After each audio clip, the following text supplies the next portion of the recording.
की मला atomic energy माहिती, त्याचा ॲटम बॉम्ब केला पाहिजे तयार. ॲटम बॉम्ब तयार करणं म्हणजे माणसांच्या संवारासाठी. एक देश दुसऱ्या देशाच्या संवारासाठी जर ते वापरणार असेल तर ती विकृती आहे, ते पाप आहे. समाजशास्त्रात पाप आणि पुण्याची व्याख्या अशी करतं. आपल्याला अनेक जुने जे व्याख्या आहेत ते बदलून टाकायच्या विज्ञानाच्या सहाय्याने, समाजशास्त्राच्या सहाय्याने. पाप आणि पुण्य ते देवबाप्पा म्हणतो ते नाही, देवबाप्पाचा विषय नाही, गॉडचा विषय नाही. समाजाच्या उत्थानासाठी, समाजाच्या कल्याणासाठी जो माणूस काम करेल तो पुण्यवान, आणि समाजाशी द्रोह करेल तो पापी.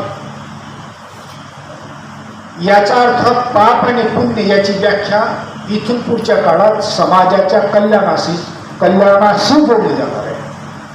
आणि म्हणून टेक्नॉलॉजीच्या या विज्ञानाच्या टायमात आम्हाला हे निश्चित असं ठरवणं आवश्यक आहे की माणसाचा विकास हा त्या दिशेने करायला लागेल. कारण आता रोबो येतोय, जवळपास आलेला आहे. आर्टिफिशियल इंटेलिजन्स येऊन गेलेलं आहे. रोबो आणि आर्टिफिशियल इंटेलिजन्स जर येऊन गेलेलं आहे तर शिक्षकांचं कुठे काम आहे? जर असा प्रश्न उद्याच्या टायमात निर्माण झाला तर आमच्याकडे त्याचं उत्तर असायला हवं, आणि ते उत्तर एकच आहे की आम्ही सुसंस्कृत आहोत. ही एकच गोष्ट आपल्याला फरक करू शकते रोबो आणि माणसामध्ये. मला भावना आहे प्रार्थ मी चांगला असू शकतो. सुसंस्कृत व्यक्तिमत्व असणं म्हणजे शहाणपण असणं, बुद्धिवान असणं नव्हे. बुद्धी असणं आणि शहाणपण असणं याच्यात फरक आहे. रोबो किंवा आर्टिफिशियल इंटेलिजन्स याच्यात पटीने बुद्धिमत्ता आहे, आणि त्या बुद्धिमत्तेचा उपयोग कदाचित तर्कासाठी होईल, वाद करण्यासाठी होईल, संवादासाठी होईल. म्हणून मग शिक्षक नावाचा जो विषय येतो त्याच्यात उद्याच्या टायमात हे राष्ट्र तुम्हाला हे विचारणार तुमची गरज कुठे आहे? भारत सरकारने डिजिटल विद्यापीठ डिक्लेअर केलं.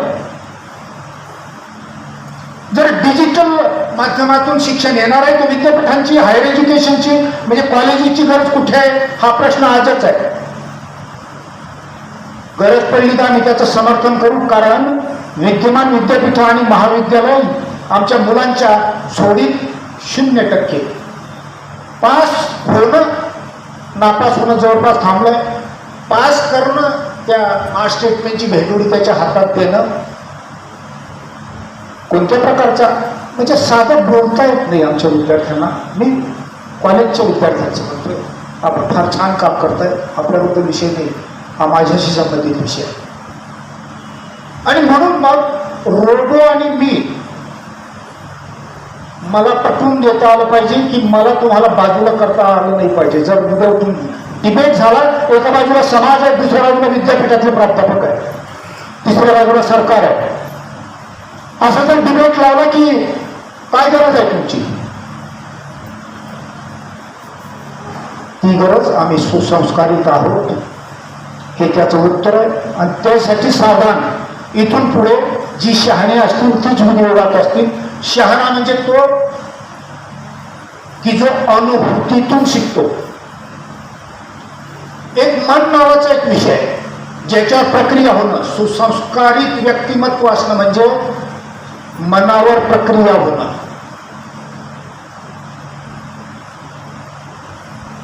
भूतकाळातल्या आठवणी आणि भविष्यकाळातली चिंता याच्याशी संबंधित विचारांचं गाठोडं बांधलं ना, त्या गाठोड्याला मन म्हणायचं. काय सांगितलं मी? भूतकाळातल्या आठवणी असतात आपल्याकडे भरपूर, आणि भविष्यकाळातली चिंता अकारण, बेसलेस, काही तिला फार आधार असतो असं पण नाही, अकारण चिंता. म्हणजे भूतकाळात किंवा भविष्यकाळातच आपलं जगणं खूप वेळा सुरू असतं. कारण ते मन नावाचा विषय 24 तास आपल्याला हाताळत असतो, आणि तो जसं म्हणेल तसं या शरीराला वागावं लागतं. आणि म्हणून मग त्या मनावर प्रक्रिया करणं सुसंस्कृत व्यक्तिमत्वाच्या दृष्टिकोनातून प्रक्रिया करणं हे वर्तमानात शक्य आहे. कारण अनुभव हा वर्तमानात आहे, ज्ञान हे वर्तमानात मिळू शकतं. एखादी गोष्ट एक्सपेरिमेंट तुम्ही करताय तो वर्तमान शक्य आहे. ते एक्सपेरिमेंट केल्यानंतर तुम्हाला मिळणारं ज्ञान वर्तमानात निर्माण झालंय. पुढच्या सेकंदात कदाचित ते भूतकाळ होईलही, पण आत्ता अनुभूती किंवा अनुभव वर्तमानात असतो. म्हणून वर्तमानात मन नसतं. वर्तमान ही अमनीय, मन नसलेली अवस्था आहे. म्हणून वर्तमान महत्वाचा, भूतकाळ महत्वाचा. किंवा अतिशय उत्तम अशी काही फार मोठी कामगिरी तुम्ही करून ठेवली, ती तुमच्या स्मृतीत साठवलेली आहे चांगली. भूतकाळातल्या स्मृतीमध्ये फालतू स्मृती काढून टाकायला शिकणं म्हणजे सुसंस्कृत होत जाणं. खूप वेळा रिकामचा कचरा भरलेला असतो. आपण कुठून येतो कचरा? अनेक प्रकारचे वर्तमानपत्र येतात. बातमी कोणती वाचावी याचा विवेक ज्याच्याजवळ आहे ना, तो विवेकी माणूस सुसंस्कृत आहे. काय बातमी वाचतात लोक? तिथं ऍक्सिडेंट झाला, 4 गेले, अमुक ठिकाणी असं झालं, अमुक झालं. ती बातमी वाचली, पेपर ठेवला की बस तो चष्मा, त्या दिवसाचा चष्मा त्याला दिलेला आहे त्या पेपरने.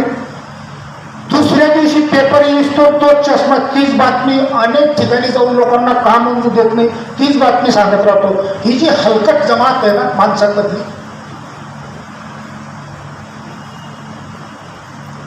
ह्या ज्या भूतकाळातल्या स्मृती आहे फालतू, कशासाठी कचरा जमा ठेवायचा? ज्याला ज्याला वरच्या दर्जाचं काम आहे ना त्याला कचरा जमा करायला टाईम नाही. रिकाम टेकडे जे लोक आहेत त्यांनी जरा दमाने घ्या. हा देश मोठा करायचा आहे आपल्याला. नाही तर काय होतं की कोरोनाची अजून एक लाट येणार आहे, जून मध्ये गंभीर होणार आहे अशी बातमी कुठेतरी मीडियावर येते. 24 तास तेच काम करणार जोपर्यंत कोरोना येणार की नाही माहिती नाही. कोरोना येणार आहे म्हणे, तुम्हाला काय वाटतं? या बातम्या बघण्यामध्ये 25% लोक मरून गेले मागच्या याच्यात. बातम्या बघण्याच्या ह्याच्यात वेळ झालेले आणि भीतीने संपून गेलेले. मानसिक बळ गमावणं ही सगळ्यात मोठी हानी आहे माणसाच्या दृष्टिकोनातून. म्हणून कोणती बातमी वाचायची, ऐकायची, कोणता पेपर वाचायचा, पेपरमधली कोणती बातमी वाचायची, हे सुद्धा आपल्याला ठरवून घ्यावं लागेल. आणि ते ठरलं तर तुम्ही हा जो अनवॉन्टेड कचरा आहे ना तो पहिल्याच फेरीत काढून टाका, कारण तुम्ही ते बघितलं. एक 4 आठवड्याचा असे फुकट पेपर येतात, ती वाचनामध्ये 3-3दा वाचताना आम्ही लोक बघतो. 2 रुपयाचा पेपर चांगल्या दर्जाचा नसतो आपल्याकडे. चांगल्या प्रकारची कादंबरी मागच्या 10-5 वर्षात वाचलेली नसते. आम्ही रेफरन्स पुस्तकं बघितलेल्या नसतात. आम्ही पुऱ्या देशातल्या सिनियर कॉलेजची अशी परिस्थिती आहे. तुम्ही लायब्ररीत जाऊन त्यांचा अकाउंट असतो, बघून घ्या. एक बारकं पुस्तक असतं, त्या 5 वर्षापूर्वी सिलेबस बदलतो तोपर्यंत तेवढंच पुस्तक 4 पानं त्याच्या अकाउंटसाठी सोडलेली असतात. कसा उभा करणार देश? कसं काय तुम्हाला मला रोल मॉडेल मानतील लोक जर मी असं करत असेल तर? थोडक्यात असं की माणसात व्यक्तिमत्व भरायचं असेल तर शिक्षण कामाचं आहे, त्याचं कौशल्य कामाचं आहे. ते आपल्याकडे आहे. ऍडमिशन घेतली की सहज MBBS होतो माणूस, BE होतो माणूस, MA तर गेला नाही तरी होतो माणूस, MSc तसंच. आमच्या जगण्यासाठी तुमचा म्हणजे विद्यार्थ्यांचा वापर करणारी खूप माणसांनी बघितली की अमुक विषय फार छान तुझे 15 वर्षापूर्वी कोणीतरी त्या विषयाचा कुठेतरी शिक्षक झालेला असतो. तो एकच उदाहरण असतं सांगायचं. कशाला मारणे घालतो आपण? पण तो विषय शिकवायचा असेल तर महाराज शिकवायचे असतील ना, तर महाराज शिकवणाऱ्याने प्रत्येक दिवशी तसा आविष्कार करणं आवश्यक आहे. विषयाची डिलिव्हरी जर तशी केली ना, माणसं इग्नाईट करता येऊ शकतात. माणसांना पेटवणं हा शब्द चुकीचा आहे. इग्निशन म्हणजे मला आधी काही कळलं नव्हतं, पण अमुक एक गोष्ट ऐकल्यानंतर मला जगण्याची रीत सापडली, हे इग्निशन. म्हणून मग मी असं सांगतोय की माणसाचा विकास, माणसाचं व्यक्तिमत्व इक्वल टू असं इक्वेशन लिहायचं असेल ना, तर ज्ञानात्मक विकास अधिक क्रियात्मक विकास अधिक भावात्मक विकास. भावात्मक विकास म्हणजे आत बघून मी माझ्या मनावर जी प्रक्रिया करतो ना, तो विकास. मी चांगला आहे म्हणजे कुठे आहे लिहिलेलं, मी प्रामाणिक आहे म्हणजे कुठे आहे, तो त्या अनुभवावं लागतं. ज्ञान द्यायची सोय आहे, कौशल्य द्यायची सोय आहे, म्हणजे डॉक्टर आहे, त्याला ज्ञान पण मिळतं, त्याला ऑपरेशन पण करता येतं. ऑपरेशन म्हणजे कौशल्य. शरीराचं ज्ञान म्हणजे ज्ञानात्मक विकास, ऑपरेशन करता येतं म्हणजे क्रियात्मक विकास. मग डॉक्टरमध्ये डॉक्टर दिसला पाहिजे, तो भरायचा राहून गेला. डॉक्टर म्हणजे डॉक्टर भरणं म्हणजे सुसंस्कृत व्यक्तिमत्व भरणं आहे. आणि जर तसं असेल तर त्याला चेहरा वाचता येतो की समोरचा माणूस कोणत्या विवंचनेत आहे. हे जर वाचता नाही आलं, त्याला साधी समोरच्याच्या दुःखाची जाणीव होत नसेल, त्याला साध्या मानवतेचा विषय कळला नसेल, तर डॉक्टर तर म्हणतो आपण माणूस कुठे आहे. माणूस बनवणं हा सुसंस्कृत व्यक्तिमत्व बनवण्याचा रस्त्यावरचा विषय आहे. माणसाचा व्यक्तीचा पुरुष आणि पुरुषाचा महापुरुष बनवणं अजेंडा आहे. त्याच्यामुळे हा जो भावात्मक विकास आहे ना, हे दोन्ही गोष्टी तर कोणीही करतायत. ज्ञान घ्यायची सोय झालेली आहे, कौशल्य पण घ्यायची सोय झालेली आहे. भावात्मक दृष्ट्या विकसित करण्यासाठी माणसांना कुठे अशी अधिकृत सोय. आमचं असं मत आहे गोरपडे सर की भारत सरकारच्या पातळीवर असं एक पुस्तक, जसं राज्यघटना असं एक पुस्तक आहे की तोच धर्म, त्याच्यातल्या कमीत कमी काही गोष्टी शिकवणं आवश्यक आहे. या धर्मात जर 50 प्रकार, या देशात जर 50 प्रकारचे धर्म राहतात, तर त्या प्रत्येक धर्मातलं प्रत्येक धर्म उत्तमच आहे. प्रत्येक धर्मातली उत्तम फिलॉसॉफी लोकांपर्यंत देणं, सांगणं. आसक्ती म्हणजे काय असतं, राग म्हणजे काय असतं, मौन काय असतं, समाजीकरण काय असतं, सामाजिक भान काय असतं, हे शिकवणं. नॅशनल लेवलवर असं एक पुस्तक की जे संपूर्ण देशात निरनिळ्या राज्यांमध्ये निरनिळ्या भाषेत असेल कदाचित, शिक्षण तज्ज्ञांनी स्वतः एकत्र यावं आणि हे पुस्तक भारत सरकारला सांगावं की हे आमच्या मुलांना हायर एज्युकेशनमध्ये, म्हणजे समजा अशी कल्पना करा की MBBS ला ऍडमिशन घेतलेला एक विद्यार्थी, पहिल्या वर्षाला त्याला ते पुस्तक प्रिस्क्राईब करून टाका की तू 4.5 वर्षात हे पुस्तक वाचून संपवायचं आहे. 4.5 वर्षाच्या नंतर तुझी एक तोंडी परीक्षा होईल आणि त्याच्यानंतर तुला 2 क्रेडिट दिले जातील, एवढंच. माणसाला माणूस बनवण्याची प्रक्रिया ही फॉर्मली भारत सरकारच्या पातळीवर, त्याच्यात राहत असेल तर राज्य शासनाने करावं, पण काही करावं, केलं पाहिजे. आणि म्हणून मग भावात्मक दृष्ट्या विकसित करण्यासाठी काही ज्या गोष्टी करणं आवश्यक आहे ते आपल्याला कराव्या लागणार आहे. विचारशक्ती नावाचा एक विषय असतो, आपले विचार. तुम्हाला सांगितलं की वर्तमानात अनुभव असतात, वर्तमानात अनुभूती असते, अनुभव किंवा अनुभूतीतूनच ज्ञान होतं. आपलं जे मन आहे ना, त्याच्यात अनेक पातळ्या आहेत. हिंदू धर्मात संस्कृतीत 14 प्रकारच्या पातळ्या सांगितल्या, पण पाश्चात्य तत्वज्ञानांच्या आधाराने मानसशास्त्रात असं सांगतात की 6 प्रकारच्या स्टेजेस मनात आहेत. आपण त्याच्यातल्या केवळ 3चा असा विचार करू की कॉन्शियस माइंड असते, वरचा थर, मनाचा वरचा थर. एक सबकॉन्शियस माइंड असतं त्याच्या खालचा, आणि एक सुपर कॉन्शियस माइंड असतं त्याच्या खालचा. हे जे कॉन्शियस माइंड आहे ना, वरचा मनाचा लेअर, जगातली साधारण 90% लोक या कॉन्शियस माइंडमध्ये जगतात. म्हणजे काय, विचारांचा कचरा घेऊन भूतकाळ आणि भविष्यातल्या चिंतांना भरून टाकल्यानंतर तो जो मनाचा वरचा थर आहे ना, कॉन्शियस माइंडचा, त्याच्यात इतका कचरा साचला आहे की एखादा अनुभव त्याने घेतला तो मध्ये सुपर कॉन्शियस माइंड पर्यंत जायला हा कचरा आरसा ठरतो. आणि म्हणून अनुभूतीचं शिक्षण दिल्याच्या नंतर म्हणजे दोन विद्यार्थी आहेत, एक त्या मनाचा कचरा कमी साचू देतो, एकाजवळ तो काठोकाठ आहे. दोन्ही सारखा एक्सपेरिमेंट करताय.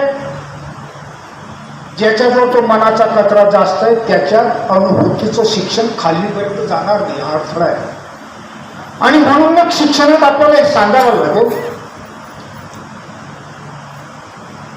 जेव्हा आपण सकारात्मक असतो असं म्हणतो ना, सकारात्मक विचार आहे म्हणजे काय असतं, एखादी गोष्ट आहे म्हणजे हा मोबाईल आहे, मोबाईलला मी स्वीकारतो याचा अर्थ मोबाईल बद्दल मी सकारात्मक करतो. म्हणजे वस्तू अधिक स्वीकार इक्वल टू सकारात्मकता. पण समजा हा मोबाईल आहे, मला नाही पटत, मोबाईल अधिक अस्वीकार इक्वल टू नकारात्मक. नकारात्मकता आणि सकारात्मकता ही वस्तूंबद्दल असते, तशी माणसांबद्दल पण असते. सुसंस्कृत व्यक्तिमत्वात माणसांनी सकारात्मकच राहायला लागतं. त्याला एवढं लवचिक निश्चित राहायला लागतं, त्याला स्वतःची एवढी डेव्हलपमेंट करून ठेवणं आवश्यकच पडतं की त्यांनी माणसांना स्वीकारणं पहिली गोष्ट आवश्यक आहे. माणसांना स्वीकारून त्यांच्याबरोबर शक्य असेल तर चर्चा करून तुझं हे चुकतं हे सांगून त्याच्यात फरक पडणार असेल तर तुमच्या वेळ बरोबर सुरू आहे. तुम्ही सुसंस्कारित व्यक्तिमत्व हे म्हणायला लायकीचं झालं. म्हणून मग विचार शक्ती ही अशी एक शक्ती आहे की जर सकारात्मक बनली तर ही अशी एक ऊर्जा आहे की जे तुमच्या करिअरच्या दृष्टिकोनातून तुम्हाला अशी एक ऊर्जा देते. तुम्ही सकारात्मक आहात केवळ की तुम्ही कामाला लागले म्हणून समजा. आणि ज्या दिवशी तुम्ही कामाला लागले त्या दिवशी तुम्हाला आपोआप अनेक गोष्टी मिळत चालतात. म्हणून मग जसं आपण विचार करतो, विचारांच्या बद्दल आपण बोलतो, जसं आपण विचार करतो ना तसंच आपण बनतो. एन्ना नावाची एक बाई आहे, तिला कॅन्सर आहे. तिला डॉक्टरांनी सांगून टाकलं की तू आता वाचणं शक्य नाही. तशाच तिची भेट एक मानसशास्त्रज्ञ असतो, निकोलस हॉल नावाचे, वॉशिंग्टन विद्यापीठ. ते सांगतात की तू सकारात्मक चिंतन मी सांगतो तसं जर करायला सुरुवात केली, सकारात्मक चिंतन करणं म्हणजे प्रत्येक वेळेस मनाला अशी एक हिंमत देणं की हो मी दुरुस्त होणार, मी दुरुस्त होणार ह्याची जर खात्री आज उद्या परवा त्या पद्धतीने खानपान, त्या पद्धतीने शिकू, जेवणाचं असेल झोपेचं असेल, ही जी सारी साखळी ही जी प्रोसेस आहे, माणसं आजारी पडतात ती मनामुळे खूप वेळा. माणसं त्या अर्थी दुरुस्त झाली पाहिजे जर मनावर नीट प्रक्रिया झाली तर. आणि म्हणून मग एक वर्षभराच्या त्या सकारात्मक चर्चेनंतर, सकारात्मक चिंतनानंतर यांना दुरुस्त होतो. माणूस जसा विचार करतो तसा तो बनतो. हा तो एक विषय. पुढची याची गोष्ट आहे माझ्यासाठी, विचार जसा विचार करतो तसं मुलं बनतात. ही गोष्ट तुम्हाला माहिती आहे पण मी रिपीट करतो. एक शिक्षिका आहे, तिच्या वर्गात निळ्या रंगाचे डोळे असलेली मुलं आहेत आणि काही तपकिरी डोळ्यांची मुलं आहेत. ती असा एक एक्सपेरिमेंट करते. ती असं सांगते की असं एक सर्क्युलर आलं, असा एक अभ्यास डिस्क्लोज झाला की निळ्या रंगाची मुलं जास्त हुशार असतात, तपकिरी रंगाच्या निळ्या डोळ्यांची जी मुलं असतात ती जास्त हुशार असतात तपकिरी डोळ्यांच्या मुलांपेक्षा. आणि 15 दिवसाच्या ऑब्झर्वेशन नंतर असं लक्षात आलं की निळ्या रंगाच्या निळ्या डोळ्यांची जी मुलं आहेत ती अभ्यासात फार पुढे जाताना दिसत आहेत, कारण त्यांना ती प्रेरणा आहे की असा अभ्यास डिक्लेअर झाला आणि निळ्या डोळ्यांची मुलं हुशार असतात म्हटल्यानंतर त्यांच्या मनाला एक एनर्जी. आणि तपकिरी रंगाची मुलं, तपकिरी डोळ्यांची मुलं नैराश्यात जातात आणि अभ्यासात मागे पडतात. 15 दिवसानंतर ती एक दुसरा असा प्रयोग करते की माझी चूक झाली बा, तो जो रिपोर्ट आला होता तो नेमका उलटा झाला. तपकिरी डोळ्यांची मुलं जास्त हुशार असतात निळ्या डोळ्यांच्या मुलांपेक्षा. असं सांगितल्यानंतर बरोबर उलट झालं की तपकिरी डोळ्यांची मुलं पुढे निघून गेली. आपण जसा विचार करतो तसंच आपण बनतो, असा तो विषय आहे. एक स्वभाव असा विषय, स्वभाव. ही चर्चा अशासाठी करणं आवश्यक आहे की सुसंस्कृत व्यक्तिमत्वात ज्याचे पॅरामीटर्स अडचणीचे असतात. मला जे कळलंय ते शेवटचं असं म्हणणारी जी माणसं आहेत ना, ती फार अडचणीची या जगात.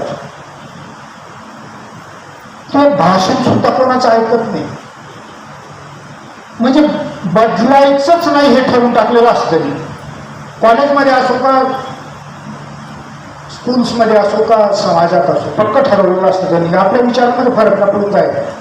इतकं अंडर कॉन्फिडन्स चालणारी काही माणसं या समाजात असतात, ती आजारी असतात मनाने. त्यांचा विचार आपल्याला नाही करायचा, पण स्वभाव ही एक अशी उत्तम गोष्ट आहे. याच्या संदर्भात एक गोष्ट माझ्याकडे, मी तुम्हाला ती सांगणार आहे. साखर गोड आहे, गोड असणं साखरेचा स्वभाव आहे. माणसाचा स्वभाव हा अशा पद्धतीचा एक स्पोर्ट्समनशिप असावी असं आपण जे म्हणतो ना, म्हणजे माणसाच्या स्वभावात एक लवचिक विषय असावा एका लिमिटपर्यंत. म्हणजे लवचिक म्हणजे तितका लवचिक नाही की कोणी तुम्हाला उचलून घेऊन गेलं तरी लवचिक, तसं नाही. लवचिक म्हणजे आपली मूल्य सांभाळली जातील तोपर्यंत, मूल्य घेण्याच्या दृष्टिकोनातून, कन्स्ट्रक्टिव्ह समाज उभा करण्याच्या दृष्टिकोनातून. साधारण 2-3 प्रकारची माणसं आपल्याला बघायला मिळतात. एक पहिला प्रकार असतो तो द्विधा मनस्थितीतला असतो. तो द्विधा मनस्थितीवाले संसारही जगतात आणि संन्यासही जगतात. हेही पाहिजे आणि तेही पाहिजे, हे करू का ते करू, इतक्या द्विधामध्ये आयुष्य कधी निघून जातं त्यांना कळत नाही. त्याच्यामुळे एका दिशेला प्रवास होत नाही. त्या गोंधळात, त्या चक्रव्यूहात सापडलेली ही माणसं फार प्रगती करत नाही. दुसऱ्या प्रकारची जी माणसं असतात ती द्विधा स्थिर मनस्थितीची असतात, स्थिर स्वभावाची असतात. पहिली द्विधावाली, दुसरी स्थिर स्वभावाची. हे संसार करतील ना तर संसारच करतील, संन्यासाशी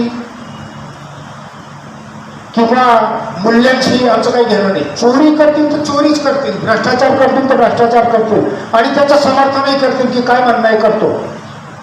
एकच करणार, पक्क ठरलंय. चोरीने पैसा कमवायचा ठरलाय ना तर कमवणार, द्विधा नाही.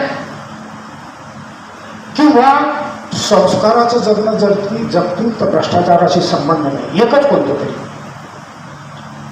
ही स्थिर मंडळी असतात. पण मग ती जी 50% असतात ना, भ्रष्टाचार करून करून कुठपर्यंत करतील. अशी एक वेळ येते की कुठेतरी खट वाजतं, कुठेतरी ऍक्शन होतो, कुठेतरी ठेच लागतो, भळाभळा रक्त वाहते. मनुष्य एखादी गोष्ट टोकाच्या पलीकडे भोगायला लागला की त्याचा कंटाळा त्याला येतो, असं मानसशास्त्र सांगतं. आणि जर त्याला त्या सगळ्या भोगाचा, विषयासक्त असण्याचा, खूप पैसा कमावण्याचा कंटाळा आला तर शक्य आहे की तो चांगला माणूस बनू शकतो. ते तसं हॅपनिंग असतं, डुईंग नसतं. तुम्ही त्याला ओढून चालून त्याचा स्वभाव बदलू शकत नाही. एक राजा असतो, याच्यावर एक गोष्ट, एक राजा असतो, त्याला त्याच्या मंत्रिमंडळात एक राजगुरू विद्वान नेमायचा असतो. आपल्या मंत्रिमंडळात एखादा विद्वान असावा, त्याला नेमून त्याला राजगुरू करावा असं त्याचं ठरतं. त्या पद्धतीने प्रजेमध्ये विद्वान शोधला जातो, विद्वान सापडतो, निरोप पाठवला जातो की तुम्हाला आमच्या राज्यातल्या मंत्रिमंडळात राजगुरू म्हणून नेमायचं आहे. तो विद्वान म्हणतो की नाही. मग तो नाही म्हटल्यानंतर विद्वान तो नेमायचे, दुसरा विद्वान शोधला गेला, त्याला निरोप पाठवला गेला. तो एकदम तयारच होता की हो बिलकुल माझी तयारी आहे. होतो, नेमणूक होते, राजगुरू बनतो. पण त्याला असं वाटतं की तो आधीचा विद्वान किती मूर्ख आहे ते बघून घ्यावं. आपण कसं छान ताबडतोब ऍक्सेप्ट केलं की राजगुरू मंत्रिमंडळात, म्हणजे जसं एकदम राज्यसभेवर कोणी नाही म्हटलं आणि एकाने म्हटलं की मी तर नंबर लावूनच होतो तसं. मग त्याने असं ठरवलं की हा जो मूर्ख माणूस आहे ना, जो राजगुरू व्हायला नाही म्हणतो, तो कसा आहे बघा, त्याचा अभ्यास करावा जरा. मग हा जातो त्याच्या घरी. तो जो पहिला विद्वान असतो तो त्यावेळेस भांडे घासत असतो. मग हा त्याच्याजवळ गेल्यानंतर म्हणतो की अरे तू राजाचं जर ऐकलं असतं तर तुला भांडे घासण्याची वेळ आली नसती. तो पहिला विद्वान असं म्हणतो की तू जर भांडे घासणे शिकून घेतलं असतं ना तर तुला चाटुचर्चगिरी करून राजगुरू होण्याची वेळ आली नसती. राजगुरू होणं ही एक घटना आहे आणि भांडे घासणं दुसरी घटना आहे. दोन्ही बाहेरचे आहेत. पहिला जो विद्वान आहे ना त्याला असं वाटतं की स्वातंत्र्य गहाण पाडून ज्या राजाच्या दरबारात माझ्या विचारांना स्थान नसेल तिथे मी राजगुरू होऊन करू काय. त्याचा स्वभाव एक अशा तऱ्हेने मूल्याधिष्ठित स्वभाव आहे. एक सुसंस्कृत विद्वान आहे पहिला. तो म्हणतो की नाही, तिथं स्वातंत्र्याला वाव नाही, हे चुकीचं आहे असं म्हणायला वाव नाही, त्याच्यामुळे मी जाणार नाही. म्हणजे त्याचा स्वभावात आहे. या दोन्ही गोष्टी राजगुरू असणे भांडे असणे बाहेरच्या गोष्टी आहेत. आत एक स्वभाव नावाची गोष्ट असते, ती मॅटर करते. ती तुम्हाला काय करावं आणि काय करू नये याचा विवेक सांगते. म्हणून मग तो जो राजगुरू आहे आता त्याच्या स्वभावात हे आहे की काही करून आपण लाभार्थी असावं या सरकारच्या त्या याच्यात. आणि म्हणून मग स्वभाव ही अशी एक गोष्ट आहे की ज्याच्यात जर सुसंस्कृत व्यक्तिमत्व असेल तर त्याच्या स्वभावात द्विधा नाही. ते ठरलेलं आहे समाजाच्या उत्थानासाठी, समाजाच्या कल्याणासाठी मला जे करायचं ते मी करेल. भांडे घासण्याची वेळ आली तरी. जगात इतिहास याच लोकांचा लिहिला जातो की जे विचारांनी इतके आतल्या बाजूने स्वभावाने पक्के असतात. जगाचा उद्धार करणारे शेतकरी असतील, संशोधक असतील, सायंटिस्ट असतील, ही मूळ माणसं आहेत. ही स्वभावाने तशी लागतात. संशोधन ही फॅशन नाही, संशोधन ही पॅशन आहे. आणि ज्यावेळेस ती पॅशन असते त्यावेळेस माणसं घड्याळ बांधून काम करतात आणि म्हणून राष्ट्र आणि जगासाठी ती काम करतात. हे स्वभावात लागतं. त्याचा पुढचा एक जो विषय तो आसक्ती. माणसं आसक्त असतात, फार कठीण आहे. म्हणजे हा मी आसक्त आहे म्हणजे मी तुम्हाला सांगतो असं नाही, बलतच तत्वज्ञान सांगता नाही. मी आसक्त आहे, तो माझ्यातला दोष आहे आणि तो मीच चिंतन करतो की त्याचं काय करायचं अशा अर्थाने घ्या. एक 2 लाख रुपयाची बॅग हरवली समजा. एक माणूस असा असेल त्याचं पैशात इतकं चित्त आहे की 2 लाख हरवल्याने तो इतका बेचैन झाला, इतका नाही लक्षात गेलं की सगळं काम सोडून दिलं. कारण पैशाबद्दलची त्याची असलेली इन्व्हॉल्वमेंट जास्त आहे. दुसरा जो एक आहे ना त्याची 2 लाखाची बॅग हरवल्यावर तो काय म्हणतो की आता गेली परत तर येणार नाही, टाईम कशाला घालवतात, ताबडतोब कामाला लागा, 2 लाख भरून काढा. दोघं आसक्त आहेत पण दुसरा कमी आसक्त आहे. कमी आसक्त असला तरी चालेल, आपली सेवा करायची. कमी आसक्त असणं हे समाजाच्या आसक्ती काढून टाकणं हा कदाचित कठीण विषय आहे.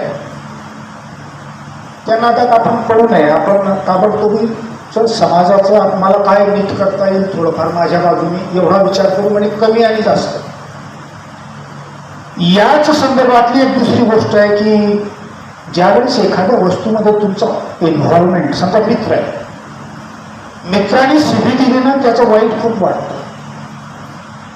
एखाद्या पडक्या अनोळखी माणसाने स्टँडवर भेटला, काही गडबड झाली, त्यांनी शिवी दिलं, स्टँड सोडण्याच्या आधी आपण विसरून जातो.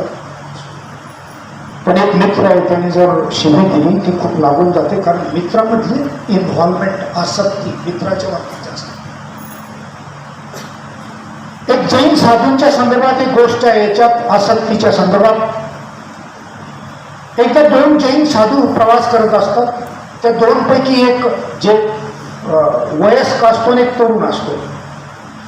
प्रवास करता करता मध्ये नदी लागते. नदीकाठी एक तरुणी उभी असते. तिला पण नदी पार करायची असते. तिला पार करताना भीती वाटते म्हणून ती कोणाची तरी मदत घ्यावी म्हणून थांबलेली असते. हे दोन जैन मुनी आले आणि ती अशी म्हटलं, ती त्या मुनींना असं म्हटली की मला तुमची मदत हवी आहे, की मलाही तिकडे पलीकडे पार करून द्या. ती पार करून द्या. त्याच्यातले जे वयस्क मुनी होते ना, ते म्हटलं की नाही, आपल्या धर्मानुसार हे बरोबर नाही, स्त्रीला स्पर्श करणं आणि वगैरे. पण तो तरुण मुनी जो आहे ना, त्याच्या पटकन लक्षात येईल की असं कसं तत्वज्ञान असेल की एक असहाय स्त्री आहे, तिला नदी पार करायची आहे.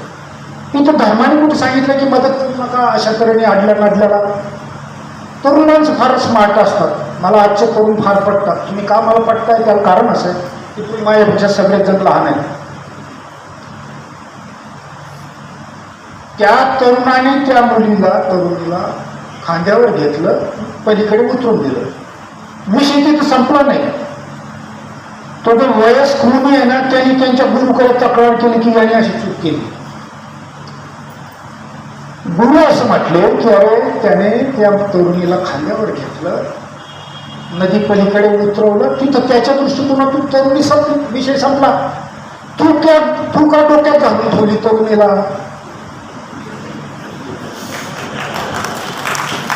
तू त्या तरुणीला डोक्यात घालून ठेवल्यामुळे तू जास्त आसक्त आहे. काही उपयोग झाला नाही हे सगळं केल्याचं. एवढं वय झालं म्हणून वयावर काही अवलंबून नाही. काय अडॉप्ट करतो आपण, काय स्वीकारतो आपण. म्हणून आसक्ती ही जी गोष्ट आहे, ही या प्रकारची गोष्ट आहे. कमी आसक्त असणं म्हणजे सुसंस्कृत व्यक्तिमत्व असणं. एक राग असतो, राग. साधू संतांपासून सगळ्यांनाच राग येतो. प्रत्येकाला माहिती असलेली सगळ्यात जवळची गोष्ट राग आहे. माफक अशी अपेक्षा आहे की योग्य व्यक्तीवर योग्य वेळी योग्य कारणासाठी योग्य तेवढंच रागावलं पाहिजे. कप पैकी कप पडला, फुटला, 3 दिवस चालतं. 3 दिवस सुनबाईची सुटका नाही. ही तर सासू असते कुणी, पण सासरा पण तसंच असतो. हे जो राग विषय आहे ना, हा स्मार्टपणे जर मॅनेज केला तर रागातून शौर्य गाजवणारी माणसं इतिहासात सापडतात. फार राग ज्यांना येतो ना, त्यांनी गावात निघायचं, जिथं समस्या आहे ती जवळ भरायचं आणि ते सोल्युशन देण्याचा प्रयत्न करायचा. मी तुम्हाला दाव्याने सांगतो, त्या रागाच्या भरात तुम्ही नक्की एखाद्याला न्याय देऊ शकाल. सुसंस्कृत व्यक्तिमत्व. राग मॅनेज करणं, राग मॅनेज करता आलं पाहिजे. साधारण 3 प्रकारचे लोक असतात. एखादी घटना घडली, नुकसान झालं, त्या नुकसानीला एक माणूस असा असतो की तो तिथल्या माणसाला जबाबदार करतो. समजा 2 माणसं ऍक्सिडेंट झाला, तर हा जो एक आहे ना, त्या घटनेतल्या या माणसाला दोषी धरतो की तुझ्यामुळे झालं, तू नीट बघितलं नाही, मी बरोबर चालतो होतो. हे भानगड हे राहतो. न्यूटनच्या नियमानुसार ऍक्शन लागली की रिॲक्शन. 5-25 लोक आवरणारे सुद्धा. म्हणजे घटना घडली, नुकसान झालं, राग इतका आला की त्या घटनेतल्या माणसांवर रागावणारी एक प्रकार असतो. दुसरा एक प्रकार असतो की घटना घडली, ऍक्सिडेंट झाला, दुसरा माणूस त्याच्यात दुसऱ्या 2 लोकांपैकी एक माणूस असा असतो की नाही तुझी काही चूक नाही, तर कुत्रमध्ये आलं, परिस्थितीला जबाबदार धरणं, हे पहिल्यापेक्षा बरे असतात. माणसं जुळली की संपलाच विषय. बघताय तुम्ही फारच वाईट परिस्थिती. म्हणजे जेलमध्ये गेले तरी असं करता होतो. आणि मला हे काही कळत नाही, मला याचा अर्थच लागत नाही की आपल्यासारखा माणूस तर अटॅक येऊन मरल होते. हा टीव्हीवर केव्हाही तुम्ही बघा, जेलमध्ये गेल्यावर असं दिसतं. काय लावलंय? काही लाज नाही मला कसलीच. दुसऱ्या प्रकारची माणसं अशी असतात की ती परिस्थितीला, म्हणजे तुझा दोष नाही, ते पुत्रमध्ये आल्यामुळे असं झालं, ठीक आहे चला. म्हणजे आणि तिसऱ्या प्रकारची जी एक कॅटेगरी असते माणसांची, ती या परिस्थितीत न्याय बघते की कुत्राही त्यालाही जगणं आहे, तिकडून मोटरसायकलवाला पण येणं आहे, होणारच आहे, ॲक्सिडेंट असतो, कोणाचीही चूक नाही, मी पण त्याच्यात आहे. म्हणजे त्या परिस्थितीतला न्याय बघणारी तिसरी कॅटेगरी असते. ही जी तिसरी कॅटेगरी, ही उत्तम कॅटेगरी, याच्याने भांडणं कमी होतात. सुसंस्कृत व्यक्तिमत्वाचं हे रिप्रेझेंटेशन असतं. याच्यात त्याच्याकडे न्याय बघणं म्हणजे काय, ॲक्शन न लावणं म्हणजे रिॲक्शन न येणं, म्हणजे भांडण न होणं, म्हणजे क्षमा करण्याचा विषय संपणं. म्हणून मग राग मॅनेज करता यावा. ज्याला राग मॅनेज करता येतो किंवा परिस्थितीत घटना घडल्यानंतर त्या घटनेतला न्याय बघता येण्याचं सामर्थ्य म्हणजे सुसंस्कारित व्यक्तिमत्व. आता प्रार्थना आणि पूजा म्हणजे का मंदिरात घेऊन चाललो काय असं वाटेल तुम्हाला? हे मूळ प्रश्न आहेत मित्र. दररोज 50 वेळा घटना घडतात. प्रार्थना आणि पूजा कशाला म्हणायचं? प्रार्थना अतिशय निर्मळ आणि निर्लस अशा उत्कृष्ट भावनेने ज्यावेळेस कोणताही जाती धर्माचा माणूस साधना करेल, काय त्याची जी भावना आहे ना ती उत्कृष्ट आहे, निर्लस आहे, निर्व्याज आहे, निष्कपट आहे, त्याच्यात कोणताही त्याचा हेतू नाही, प्रामाणिक भाव आहे आणि तो प्रार्थना करतो. मग बरोबर आहे प्रार्थना. पण प्रार्थना कशी आहे की खून केला आणि मला माफ कर दो बाप्पा, चोरी करून आला तो म्हणतो मला सोडवावं, कॉपी करायची मला वाचव, अशासाठी प्रार्थना असते? अशी प्रार्थना असते. अशी प्रार्थना असू नये. असेल तर ती सोडून द्या. आपल्या मुलांना आपण सांगू की प्रार्थना अशी नसते. प्रार्थना आत डोकावून असते. प्रार्थना म्हणून प्रार्थना किंवा दुसरं पूजा एक कॅलेंडर आहे, कोणतं तरी दैवत आहे, कोणत्या तरी धर्माचं एक कॅलेंडर टांगलेलं आहे.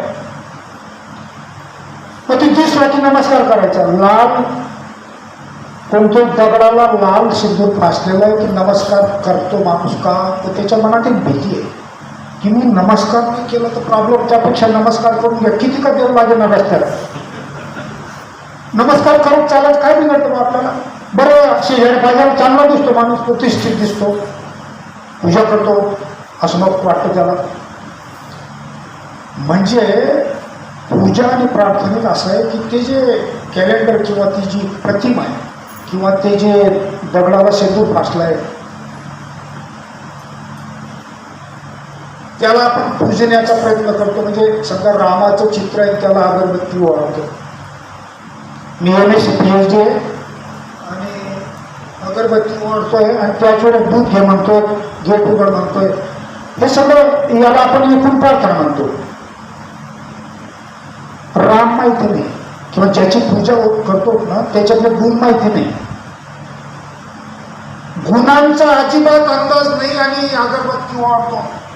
पूजा गुणांची होते, पूजा चरित्राची होते, चित्राची नाही.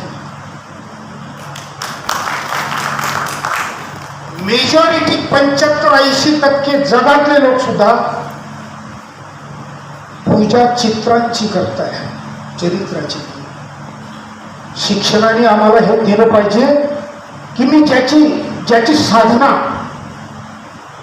किंवा ज्याला मला रोल मॉडेल मानायचं आहे, समजा डॉक्टर आंबेडकर असतील, फुले असतील, गांधी असतील, राम असतील, श्रीकृष्ण असतील, मोहम्मद पैगंबर असतील, येशू ख्रिस्त असतील, ही जर माझे रोल मॉडेल आहे तर मी त्यांचा इतिहास नीट वाचून काढला पाहिजे. प्रत्येकात समजा 1,00,000 गुण आहेत, त्याच्यातले 10 गुण मला यावर्षी मिळवायचं आहे, याचं वचन देणं म्हणजे पूजा आहे. गुण ग्रहण करण्याचे वचन पूजा असेल तर पूजा ही मागणं नाही, पूजा देणं आहे. काय वचन देणं की मी दुरुस्त असणार आहे. या 1,00,000 गुणांपैकी माझ्या पुढच्या 15 वर्षात 100 गुण मी अडॉप्ट करण्याचा प्रयत्न करेल, किंवा माझ्यातले जे दोष आहेत हे 10 वर्षात काढून टाकण्याचा मी प्रयत्न करेल. हे सांगणं स्वतःलाच, कोणाचीच समोर गरज नाही. जर तुमच्या समोर जिवंत माणूस कोणी रोल मॉडेल असेल तर त्याच्यामध्ये जर 1000 गुण आहेत आणि तुमच्यामध्ये 10 आहेत, कारण पुढच्या 90 साठी प्रार्थना त्यांची, ते कसं जगतात त्याची मूल्य हे पाझरतात ज्याच्याकडे आहेत ना.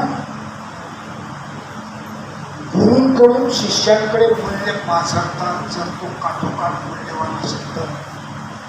आम्ही आत्ता असे गुरुजी बघितले की ज्यांच्या केवळ बसण्याजवळ, ज्यांच्याजवळ केवळ अर्धा तास बसण्याने अनेक प्रकारचा उजेड, अनेक प्रकारचा अंधार गायब, मध्ये प्रकाशमान झाल्यासारखं वाटतं. काय केलं त्यांनी? काय जादूनी केली. त्यांनी जगण्याची नीट रीत सांगितली, आमचं अज्ञान दूर केलं. पूजा आणि प्रार्थनेबरोबर एक येतं प्रार्थनास्थळ. समजा मंदिर कसं असलं पाहिजे. मंदिर असण्याबद्दल विषय मी आस्तिकच आहे. आस्तिक आणि नास्तिकची व्याख्या मी तुम्हाला सांगणार आहे.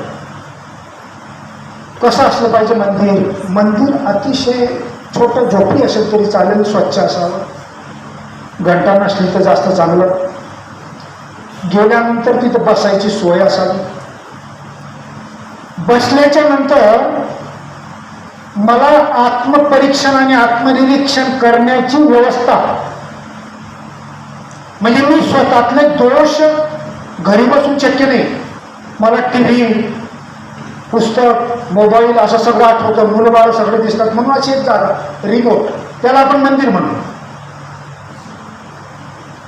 ती जागा अत्यंत शांत आहे आणि ती जागा जर अतिशय शांत आहे, तुम्ही तिथे जा, आत्मपरीक्षण आत्मनिरीक्षण करा, माझ्यातल्या दोषांची एक यादी करा आणि ती यादी त्यानुसार एक 10 वर्षाचा 5 वर्षाचा एक प्रोग्राम की हे माझ्यातले दोष मी दूर करण्याचा प्रयत्न करेल. अशी जी जागा आहे ती मंदिर असावी. तुम्ही दिल्लीतलं लोटस टेम्पल बघितलं असेल, किंवा स्वामी विवेकानंद स्मारक जे आहे कन्याकुमारीला, तिथे एक हॉल आहे. तुम्ही केवळ जाऊन बसायचं आहे, बोलायचं नाही. लोटस टेम्पलला गेल्याच्या नंतर तिथं बाहेर 2 लोक उभे असतात. कोणत्या तरी एक विशिष्ट पंथाचं ते एक केवळ मोठं गाभार आहे, सुंदर बघण्यासारखं आहे. दिल्लीला गेले जरूर बघा. मंदिरांचा गोंधळपूर होऊन जातो माणसाचा. तिथं ते सांगतात की मध्ये गेल्याच्या नंतर बोलायचं नाही. आपला सगळ्यात महत्त्वाचा प्रॉब्लेम आहे. विपश्यनेला का जायला सांगतात लोक? तिथं पहिली गोष्ट जर काही करायला सांगत असेल बोलायचं नाही. आणि जेव्हा तुम्ही 15 दिवस न बोलता काढता ना, 100% तुम्ही म्हणजे नक्की तुम्ही आत बघणं शिकता. विपश्यना असं म्हणाल का मंदिर, ते लोटस टेम्पल, तिथं अशी उत्तम बाका आहे ठेवलेली, स्वच्छ अशी जागा आहे. मध्ये गेल्याबरोबर आपल्याकडचा बुवा किंवा मावशी तिथं गेल्याबरोबर असं बघतात की देवबाप्पा कुठे दिसत नाही, गोंधळ होतो. याला मंदिर म्हणतात, देवबाप्पा काय नाही. आणि जेव्हा ते बोलायचं नाही, बसून राहायचं बाकांवर, बाहेर आल्यानंतर गोंधळ होतो की असं कसं करतात हे बिना देवबाप्पाचं. हे ज्या जुन्या खोलवर गेलेल्या ज्या श्रद्धा आहेत, ज्या पूर्ण अंधश्रद्धा आहेत, त्या निघून गेले पाहिजे. नवीन समाज, तुम्ही समजा जुने असाल ना, तुम्हाला सोडून देतील. तरुणांनी सुरुवात केली आहे. जसं ते मुलगी घेऊन येतात, लग्न केलंय, आशीर्वाद द्यायचा की नाही, असं म्हणतात. मग तसा टाईम येणार आहे. तुमची इच्छा असो का नसो, हा जो समाज आहे, हा जो देश आहे, हा जो हे जे सृष्टी आहे ना, या संपूर्ण पृथ्वीवरचा समाज हा समूहाकडून व्यक्तीकडे निघालेला आहे. समूह तो असतो की ज्याला कोणताही जीव नसतो, त्याच्यात कोणीतरी एक जीव भरतो. जीव भरतो म्हणजे काय, दगड मारतो. एकाने मारला की त्याला माहिती नाही बाकीच्यांना दगड का मारला, तो पण मारायला सुरुवात करतो. हा टाईम जवळपास संपत येईल. आमची तरुण पिढी हा टाईम संपवणार याची मला खात्री आहे. कारण टेक्नॉलॉजी दररोज त्यांना इतक्या उत्तम गोष्टी सांगते. धर्माची पकड कमी होते. 50 वर्षापूर्वी 200 सव्वा 200 राष्ट्रांपैकी 45 राष्ट्र फक्त हुकुमशाह लोकशाही होते. आज फक्त 45 राष्ट्र फक्त हुकुमशाह राहिले. म्हणजे आमची जी पकड आहे ना ती कमी कमी होते. आम्ही रिलॅक्स होतो, मोकळे होतो, स्वतंत्र होतो. आणि हे स्वतंत्र होत जाणं स्मार्टनेस आहे. सुसंस्कृत व्यक्तिमत्व याच्यात हे येतं की तुम्ही स्वतःच्या विवेकाने विचार करून की मला पटतंय काय. अहो अशी झुंबड आम्ही बघितली, त्या अशी दुर्गंधी बघितली. नोटा मोजण्यासाठी CCTV कॅमेरे. आणि देवबाप्पाच दिसत नाही. 6 तास लाईनमध्ये उभं राहिल्यानंतर अंधारात नंबर येतो, उपसून फेकायची व्यवस्था असते. माझ्यासारख्या गरीबाला ते कधी कधी कळत नाही मी कोणते देवबाप्पाला बघितले. इतका प्रचंड गोंधळात समाज चाललेला आहे. पण 200-500 किलोमीटर प्रवास केलेला असतो. तो म्हणतो की पुन्हा 6 तास उभं राहायला चालेल का. पण त्याला CCTV कॅमेऱ्यावर दाखवलं, मोकळं करत आलं. त्याला बांधून काढून ठेवलं. देवबाप्पा बांधून ठेवला नाही. मुक्त होणं हा नेचरचा नियम आहे. फिजिक्सचा विद्यार्थी आहे मी. आणि मी जबाबदारीने तुम्हाला सांगतो की असा नसतो ईश्वर. कोणताही गॉड, एक माणूस कोणतरी गॉड असू शकत नाही. एक माणूस त्याने जर सांगितलं की असं आहे, नाही. विज्ञानाला हे मान्य नाही. आम्ही तरुण मंडळी इथून पुढे आम्हाला जे पटेल ते करू. त्याच्यापुढे आम्ही आता रिलॅक्स होत जाणार आहोत. असा तो विषय. आस्तिक आणि नास्तिक मी तुम्हाला सांगतो असं म्हटलं होतं. आस्तिक म्हणजे स्वतःबद्दल आस्था आहे, स्वतःवर प्रेम आहे, स्वतःवर विश्वास आहे. स्वतःवर विश्वास आहे म्हणून तुमच्यावर पण विश्वास आहे. मित्र आहे, परिवार आहे, आईवडील आहे, समाज आहे, याची जाणीव आहे. आस्तिक असणं म्हणजे सगळ्यांबद्दल आणि स्वतःबद्दल आस्था असणं. आपली व्याख्या कशी आस्तिकतेची ती अशी आहे की मंदिरात गेलं पाहिजे फक्त. शेजाऱ्याशी कसं वागला चालेल, आई वडिलांना आश्रमशाळेत ठेवून दिलं तरी चालेल, मंदिरात जाऊन असं मेकअप करून दिसला पाहिजे, झाला आस्तिक. किती सोयीचं हे. फार उत्तम शॉर्टकट आहे. प्रतिष्ठा कमवण्याचा उत्तम शॉर्टकट याच्यापेक्षा दुसरा कोणता नाही. इतकी वाईट व्याख्या ही तरुण पोरं स्वीकारतील कशी. त्याच्यामुळे नवीन पिढीला हे शिकवावं लागणार आहे की मी माझ्यावर विश्वास ठेवतो याला आस्तिक म्हणतात, मी समोरच्यावर विश्वास ठेवतो याला आस्तिक म्हणतात. नास्तिकचा अजून असं आहे की आईवडिलांना सेवा देतो, परोपकारी सगळं काम करतो, समाजाच्या हितात, राष्ट्राच्या हितात, मित्रांच्या हितात, परिवाराच्या हितात, पण मंदिरात जात नाही, संपला. बाळातच असतो जवळपास तो नास्तिक नाही. एक्झॅक्टली उलट आहे. जो गॉड माझ्या बाहेर बघतो ना, गॉड हा तर माइंड किंवा याला आपण, मी आत्मा शब्द वापरणार नाही कारण आत्म्यावर आमचाच अभ्यास चाललाय, मी सांगणार पुढे. मी माझ्यावरच विश्वास ठेवणं ही आस्तिकता आहे. आणि मी बाहेर विश्वास ठेवणं म्हणजे मूर्तीवर विश्वास ठेवणं ही नास्तिकता आहे. आपल्या डेफिनेशन एक्झॅक्टली उलट्या आहे. त्या सुलट्या करून या तरुणांना सांगायला लागतील. तुम्ही नाही सांगितलं ना, त्यांना माहिती आहे, तुमच्यावर त्यांचं काही अवलंबून नाही फारसं. त्याच्या पुढे आहे जीव आणि ईश्वर. देवबाप्पा सांगतोय का असं वाटतं का कधीवर? नाही. ती जी धूळ आहे ना ती आपण दुरुस्त करून स्वच्छपणे बघण्याची व्यवस्था करतो. मी ज्या अर्थी विज्ञानचा विद्यार्थी त्या अर्थी मला हे लक्षात येतंय की मी माझ्या बाजूने देव कसा मानणार, ईश्वर कोणाला मानतो. माझ्या दृष्टिकोनातून ईश्वर कोण आहे, जीव कोण. जीव तो सगळ्यांनाच माहिती आहे. माझा जीव खालीवरती होतो, दुःखी होतो, आनंदी होतो. मला कसं कसं होतं हे म्हणजे जीव. जीव कसा बनतो? इच्छांमुळे. अनेक प्रकारच्या इच्छा संघटनांनी मिळून अनेक प्रकारच्या इच्छा आहेत. समजा दिल्लीला जायचंय, मग कोणत्या विमानाने जायचं, तिकीट किती लागेल, तिकीट कसं काढायचं वगैरे, याच्या ज्या 10 स्टेप आल्या ना त्या म्हणजे सगळ्या इच्छा. त्याचं एक संघटन म्हटलं दिल्लीला जाण्याचं इच्छांचं एक इच्छा संघटन. अशा 50 जर इच्छा असेल तर 50 इच्छांचं संघटन, 50 संघटना. त्या 50 संघटनांचा एक प्रमुख जो असतो तो जीव असतो. त्याला जीव म्हणायचा. म्हणजे इच्छांशी संबंधित आहे जीव. जीव खालीवरती होतोय, दुःखी होतोय, बशी फुटली, कप फुटला,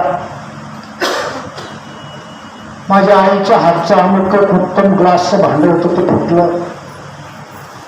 एन्व्हायरमेंट थोडक्यात असं आहे की जीव असा जर आहे तर ईश्वर कसा आहे. तुम्हाला 10 मिनिटात ईश्वर दाखवतो मी. बेनेडिक्ट स्पिनोझा नावाचा एक हॉलंडमध्ये फिजिसिस्ट सायंटिस्ट होऊन गेला. फिजिक्स माझ्या विषयाचे आमचे पूर्वज. बेनेडिक्ट स्पिनोझा सायंटिस्ट, फिजिसिस्ट आणि म्हणून फिलॉसॉफर. याने या ईश्वराच्या बाबतीत त्या काळात, गॉडच्या बाबतीत त्या काळात हे गोंधळ होते. धर्म काय सांगायचे की गॅलिलिओने काय सांगितलं. गॅलिलिओ बिचारा या धर्माच्या मूर्खपणाचा बळी आहे. सॉक्रेटिस धर्मांध लोकांचा बळी आहे. सॉक्रेटिस. गॅलिलिओ असं म्हणायचा की सूर्याभोवती पृथ्वीभोवती. एक्सपेरिमेंट करून सांगत तुझा विचार. खगोलशास्त्रज्ञ नव्हता. पण त्यावेळच्या धर्माला ते परवडणारं नव्हतं. कारण त्यांनी काय ठरवलं की पृथ्वी आहे, पृथ्वीच्या भोवती सर्व जगत फिरतं. का तर पृथ्वीच्या सेंटरला चर्च आहे, चर्चच्या सेंटरला पोप आहे. पोप सेंटरला दिसावा सगळ्या विश्वाच्या. म्हणून गॅलिलिओ तू मूर्ख आहे, गोष्टीतून टाकला तर मरेच तो बाहेर काढला नाही. विज्ञानाला 50 वर्ष मागे लोटणारा हा धर्म. त्या काळात बेनेडिक्ट स्पिनोझा हा सायंटिस्ट जन्माला आला. त्याने असं 1632 ते 1677 45 वर्षाचं आयुष्य. त्यावेळेस त्यांनी सांगायला सुरुवात केली की धर्मातली अमुक गोष्ट चुकीची आहे, ही अमुक अशी पाहिजे.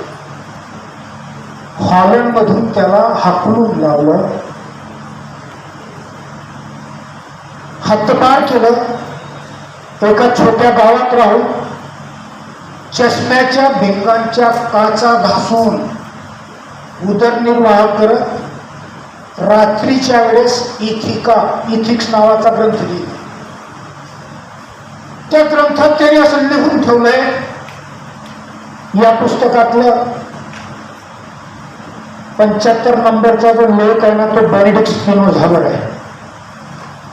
त्याने असं लिहून ठेवलंय की ही सृष्टी ज्या लॉजमुळे चालते. तुम्हाला 10 मिनिटात 15 मिनिटात ईश्वर दिसायला लागेल. तुम्ही माना का नका माना, इथून पुढे हा ईश्वर तुम्ही विसरणार नाही अशी माझी खात्री आहे. सुसंस्कृत व्यक्तिमत्व धारण करणाऱ्याला असाच ईश्वर माहिती पाहिजे.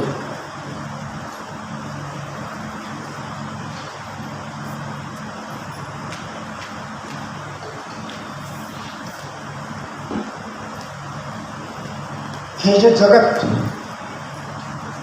ज्या नियमांनी चाललंय ना, नियम म्हणजे लॉज, न्यूटनचे नियम, ग्रॅव्हिटेशनचे नियम, असे इनफायनाईट नियम आहेत. या विश्वाला चालवणार आहे. हा मोबाईल आहे, खाली टाकताच ग्रॅव्हिटी खेचून घेईल. 1,00,000 कोटी वर्षापूर्वी सुद्धा असं कधी घडलेलं नाही की हा मोबाईल खाली टाकला आणि तुमच्या हातात आला किंवा वरती गेला. का नाही घडलं?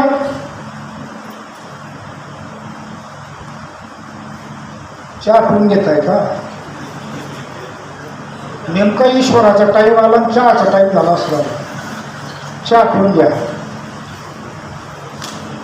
बरोबर चाललंय?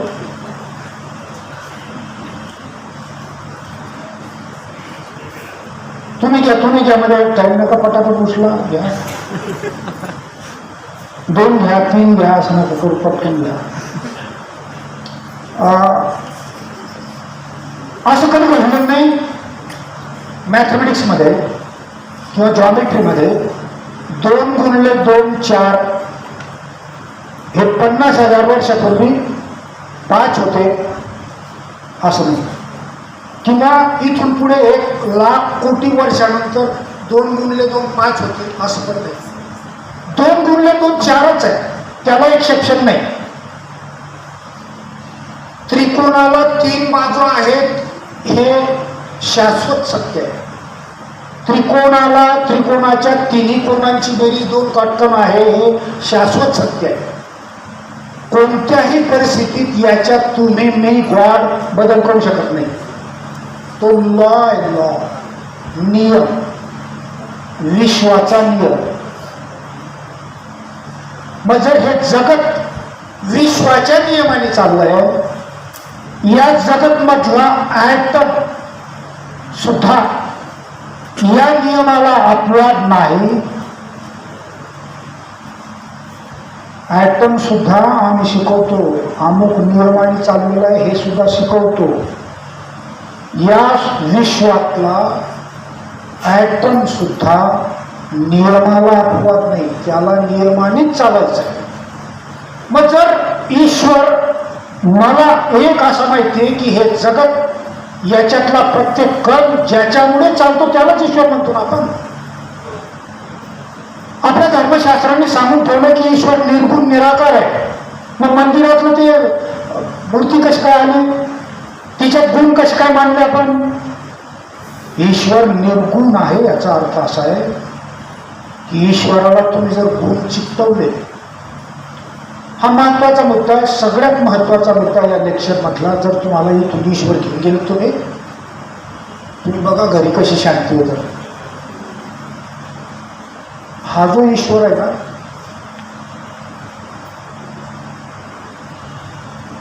हा ईश्वर नियमाला कुठेही अपवाद होत नाही. याचा अर्थ कणाकणात ईश्वर आहे असं जर आहे, तो निर्गुण निराकार शाश्वत आहे. नियम, हे नियम निर्गुण निराकार, निर्गुण गुण आहे त्यांना, निर्गुण निराकार, आकार दिसत नाही, ग्रॅव्हिटेशन फोर्स आहे.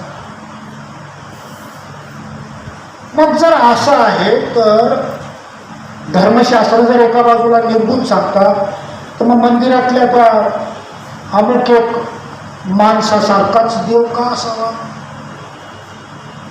मानव निर्मित देव आणि मानव निर्मित धर्म आहेत मित्र. देव माणसासारखाच दिसतो, स्त्रियांचाही नंबर कमी आहे तिथं, माणूसच आहे देव. असं कसं असेल देव? दक्षिणेत एका मंदिरात अजूनही स्त्रियांना प्रवेश नाही, असा असतो देव. म्हणजे मग बेनेडिक्ट स्पिनोझा असं म्हणतो की हे जे लॉज आहेत हे सृष्टीचं संचालन करतात. सृष्टीचे हे आधारभूत आहे, हे पलीकडे नाही, हे प्रत्येक कणात आहे. कणाकणात ईश्वर हे धर्मशास्त्रांनी सांगितलं. मग अशा तऱ्हेने बेनेडिक्ट स्पिनोझाने सांगितलेल्या लॉजला ईश्वर मानायला कोणत्याही विवेकी सभेचा विरोध असण्याचं कारण नाही. असला तरी तुम्ही 25 वर्षांनी 40 वर्षांनी याच ईश्वराच्या निर्णयावर याल, कारण टेक्नॉलॉजी दुसरा मार्ग देणार नाही. उदाहरणार्थ तुम्हाला सांगतो, एक रेल्वे येते, त्याच्यात अनेक प्रवासी आहेत. एक प्रवासी असा आहे त्याचं स्टेशन येणार आहे, स्टेशन येण्याच्या आधी उतरायची घाई झाली आहे. गाडीचा स्पीड आहे 15 किलोमीटर पर आवर सुरू झाली आहे. घाईमुळे तो उडी मारली, प्लॅटफॉर्मवर पडला, हात आणि पाय मोडला. मग ठरल्यानुसार आपण कसं शिकवलंय त्याला की असं काही झालं, हाताने पाय मोडलं की देवबाप्पाला म्हणायचं की तू का पडला, देवबाप्पा मी तुझं काय केलं, माझा हाताने पाय मोडला, असं आहे की नाही. मागच्या वर्षी तू असाच हात मोडला होता, यावर्षी हाताने पाय मोडला, असं होतं की नाही. असा देव नसतो. हाताने पाय कसं काय मोडलं देव तुमचा. मग याचा अर्थ काय होतो, विज्ञान काय म्हणतं, कशामुळे घडलंय.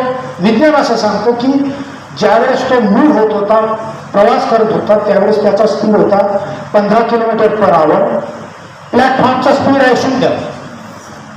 गाडी ज्या गतीने मूव्ह होते ना, त्याच गती एवढा त्या माणसाचा स्पीड आहे. 15च्या स्पीडनी माणूस मूव्ह होतोय, प्लॅटफॉर्मचा स्पीड आहे 0.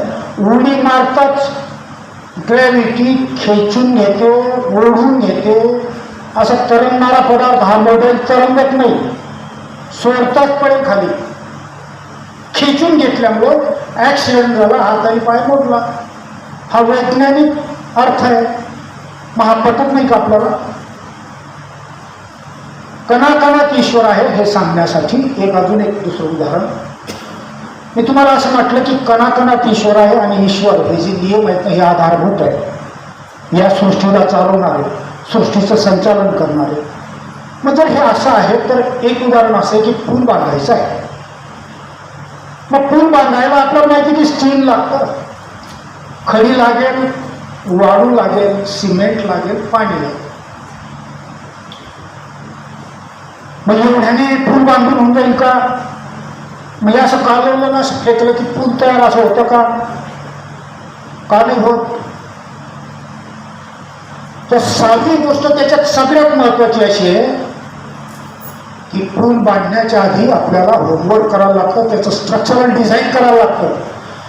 म्हणजे पुलाची रुंदी किती आहे, जाडी किती घेणार, याच्यानुसार त्याचं मास गुणले ग्रॅव्हिटेशनल ऍक्शन mg एवढी ऍक्शन पर स्क्वेअर फीट त्याला लागते, त्याला रिॲक्शन द्यावं लागेल. न्यूटनचा नियम काय म्हणतो, वरून ग्रॅव्हिटी, वरून फोर्स आहे mg एवढा, खालून mg पेक्षा थोडा जास्त असा फोर्स द्यावा लागेल, ते पिलर बांधायला लागतील. मग याच्यासाठीचं डिझाईन केल्यानंतर ओतलं सुद्धा स्टील त्या पद्धतीचं, जाडी त्या प्रत्येक रॉडची किती असेल हे ठरवलं. आणि पूल ओतल्याच्या नंतर दुसऱ्या दिवशी त्या पाट्या काढून घेतल्या, सपोर्ट राहील का पूल, नाही राहणार. त्या सिमेंट, वाळू, पाणी आणि खडी याची केमिस्ट्री त्या नियमांना धरून जोपर्यंत होत नाही तोपर्यंत ग्रॅव्हिटी त्याला खेचतच राहील. त्याला ज्यावेळेस ते सेट होतील, म्हणजे पूर्णपणे ड्राय होतील, म्हणजे ते जे केमिकल्स आहेत, सिमेंट नावाचं केमिकल त्याचे वेगळं कंपाऊंड बनेल, त्याच्यामुळे ती सुद्धा खडी बनून जाईल आणि ते धारण करेल. म्हणजे पुलाला धारण करणारे लॉज आहेत प्रत्येक कणामध्ये. ग्रॅव्हिटेशनल फोर्स आणि इतर फोर्सेस काम करत आहे. म्हणजे कणाकणाला धारण करणारे हे लॉज आहेत आणि त्यालाच ईश्वर म्हणायचं असं बेनेडिक्ट स्पिनोझा सांगतो. त्याच्यामुळे आपण अजून 10-20 वर्ष देवबाप्पाचा जो धडा आहे तो चालेल. मी आस्तिकच आहे, मी असा देव मानतो. माझं ज्या अर्थी तुमच्यावर प्रेम आहे, याच्याबद्दल आदर आहे, त्या अर्थी मी आस्तिकच आहे. असं समजू नका की मी नास्तिक आहे आणि त्या पद्धतीने बोलतोय, तसं नाही.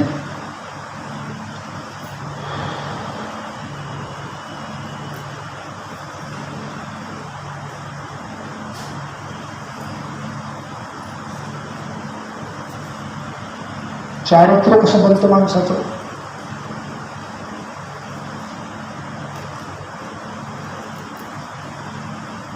चारित्र्य बनण्यासाठी माणसाला आपल्या इच्छांकडे लक्ष द्यावं लागतं. माणसाला अनेक प्रकारच्या इच्छा असतात. समजा एक कुटुंब आहे,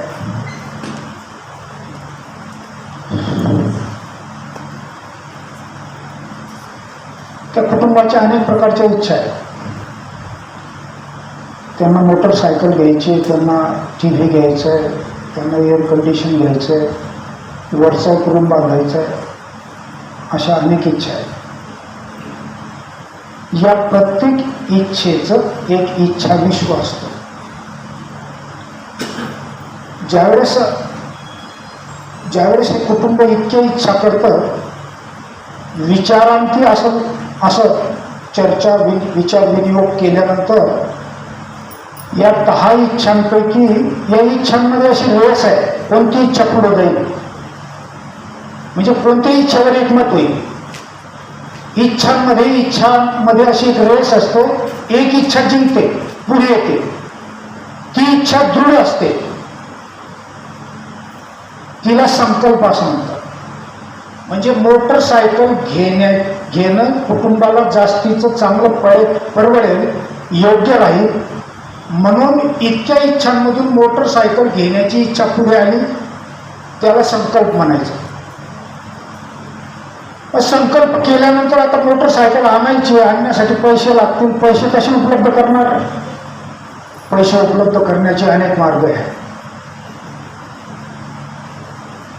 परिश्रमातून एकत्रितपणे जमवलेल्या पैशातूनच मोटरसायकल घ्यायची हा एक मार्ग.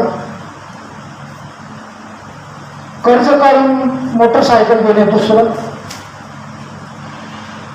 द्यायची हे मनात ठेवून दुसऱ्याकडून सोमवार घेणे तिसरा मार्ग.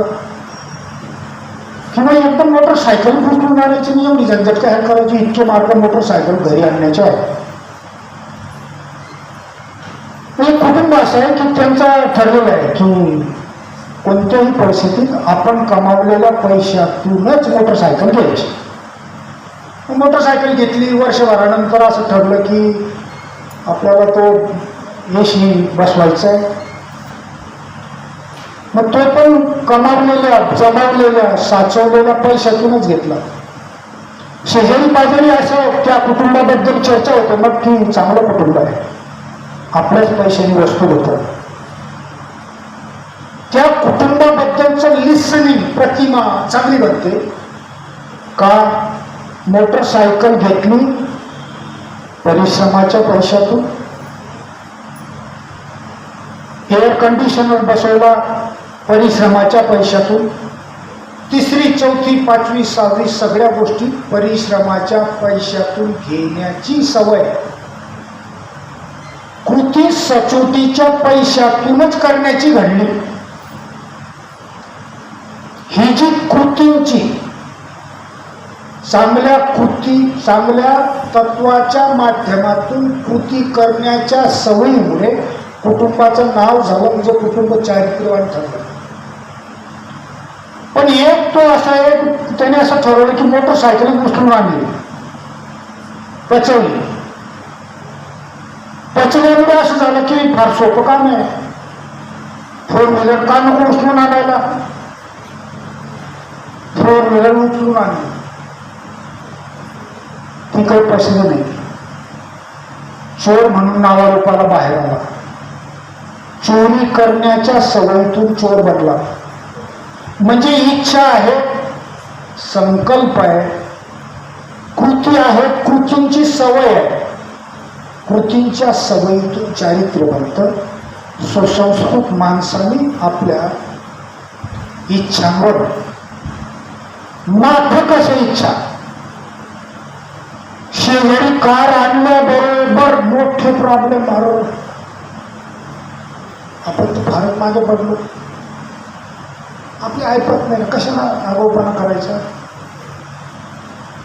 अनुदान करणार त्यांचं चांगलं आहे, जाऊन आपण अभिनंदन करा, काय पार्टी बिटी मागायची मागून घ्या, आणि आमचं मस्त चाललं. कर्ज नाही करायचं आणि कर्ज नाही घेतली, कशाला हेवा करतात? इच्छांमुळे प्रॉब्लेम. सुसंस्कृत व्यक्तिमत्वाच्या माणसाने माफक, प्रमाणशील, आपल्या कमाईच्या ठराविक टप्प्याप्रमाणे काम केलं पाहिजे.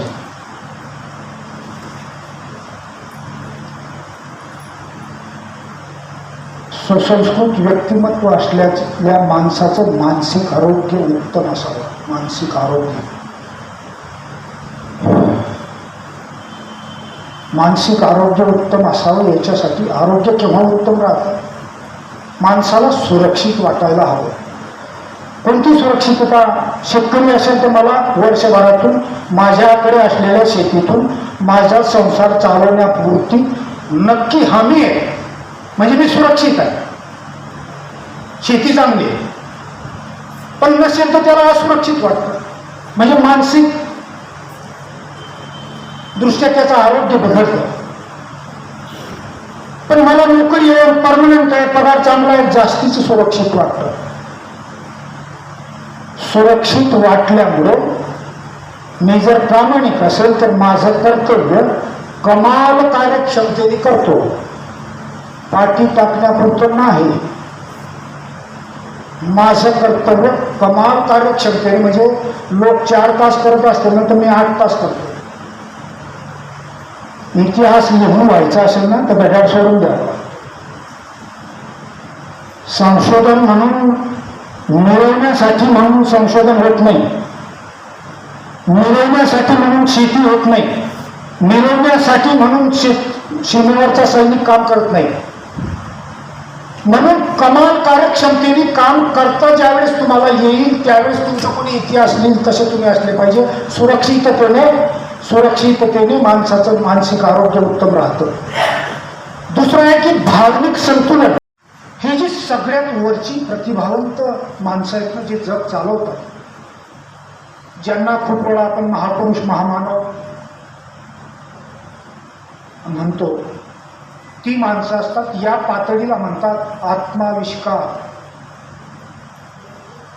Self actualisation.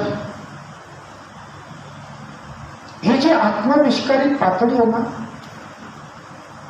ही प्रतिभावंतांची पातळी आहे. सुसंस्कारित व्यक्तिमत्वच बनायचं असेल तर या सगळ्या याच्यात टॉपचा जो आहे आत्मविष्कार हा शब्द माहिती असणं आवश्यक आहे. माणसं कशी असावीत? प्रबुद्ध किंवा बुद्धत्व प्राप्तीपर्यंतची मोठी झालेली असावीत. हे जे असं बुद्ध तत्वज्ञान सांगताना आपण सांगतो तेच समजा या पद्धतीने सांगितलं, बुद्ध त्यापेक्षा मोठे. पण हे जे आत्मविष्कारी पातळीवरचे लोक असतात ना जगामध्ये, यांच्यामध्ये काही समान गुण असतात. कसे ओळखायचे? प्रतिभावंत माणसं कसे ओळखायचे? तर हे रियालिटी सेंटर्ड असतात, म्हणजे जे सत्य आहे, वस्तुनिष्ठ आहे, त्याच्यावरच विश्वास ठेवतात.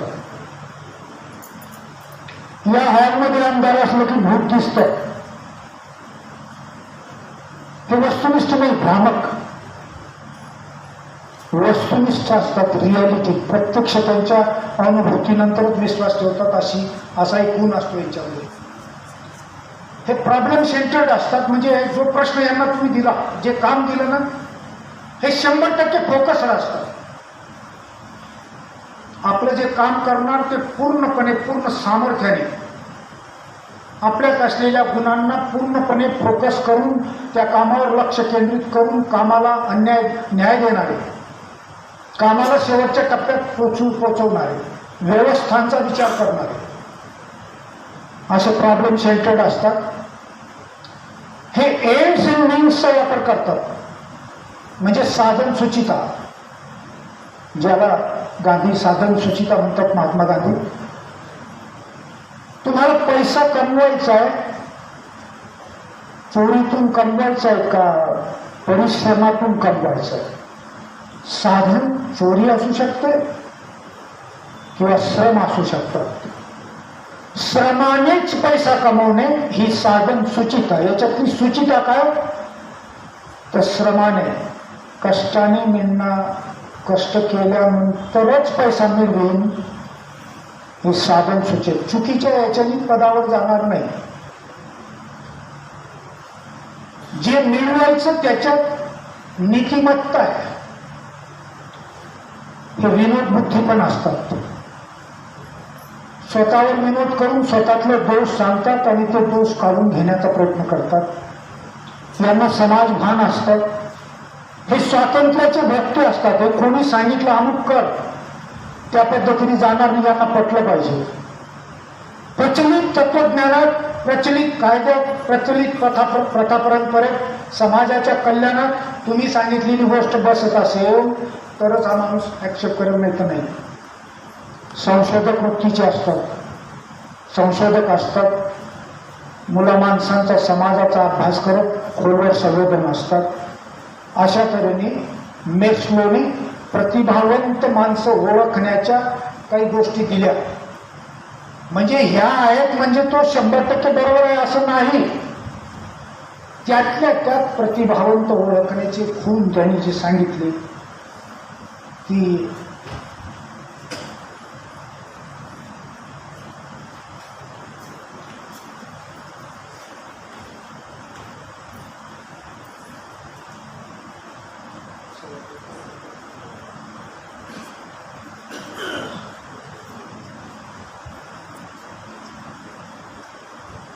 अनेक लोकांनी हिंमत सोडून देण्याच्या आधी, म्हणजे आम्हीच राहायचो त्याच्या आधीच मी आश्वासित करतो की मला एक 15-20 मिनिटात 10-15 मिनिटं हा थोडी हिंमत राहील आपल्याला। मी आपण कमी लेखत नाही, पण जेवढं ठरवलंय तेवढं दिलं गेलं पाहिजे, त्याला अजून तास 1.5 तास लागेल। पण अनेक लोकांनी हिंमत सोडून दिली आहे, काही चांगला मार्ग काढला आहे शेवटच्या अंधारात। त्याच्यामुळे हा मत काय करतात काय